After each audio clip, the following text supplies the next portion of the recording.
Hello po, ang ganda talaga pagmasdan ng mga pagbabago ng kulay ng mga halaman. Yung mga dahon ng mga halaman ay kusang nagbabago pag ganitong panahon dito sa Switzerland. Tignan niyo po ang mga dahon na yan ay nagiging dilaw, pula, orange, brown, at meron pa rin mga green. Pansinin po ninyo ang mga halaman na to ay nalalagas na sa kanilang mga tangkay dahil po ang panahon na to ay autumn o taglagas. Panoorin po ninyo ang nagagandahang mga puno dito sa lugar namin.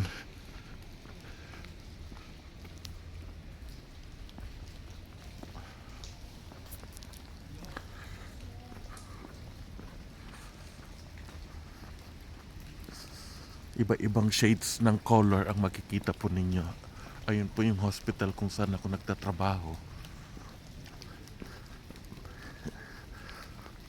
Soon ang mga halamang ito ay wala ng dahon in the future. Tingnan niyo ito mga kulay na iba't ibang kulay na nagkagandahan.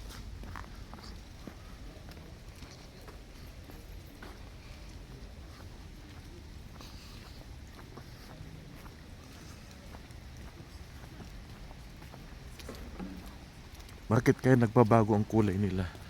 Kasi po kailangan po nilang ilagas yung kanilang mga dahon para hindi po sila mabuhay po sila sa susunod na summer. Dahil po hindi nila makakayanan ang lamig ng winter. Dahil napakalamig po ng winter dito sa Europa.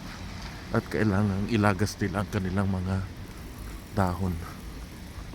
Kagaya niyan, naninilaw na ang mga dahon. Kahit yung mga maliliit na halaman ay nag-iiba yung kulay nila. Thank you very much for watching. Sinishare ko lang po sa inyo ang kagandahan ng panahon na to dito sa Europa.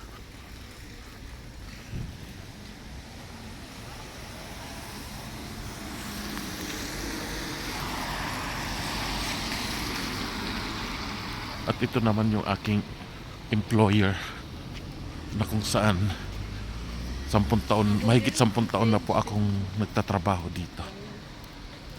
Salamat po sa inyo lahat sa panonood.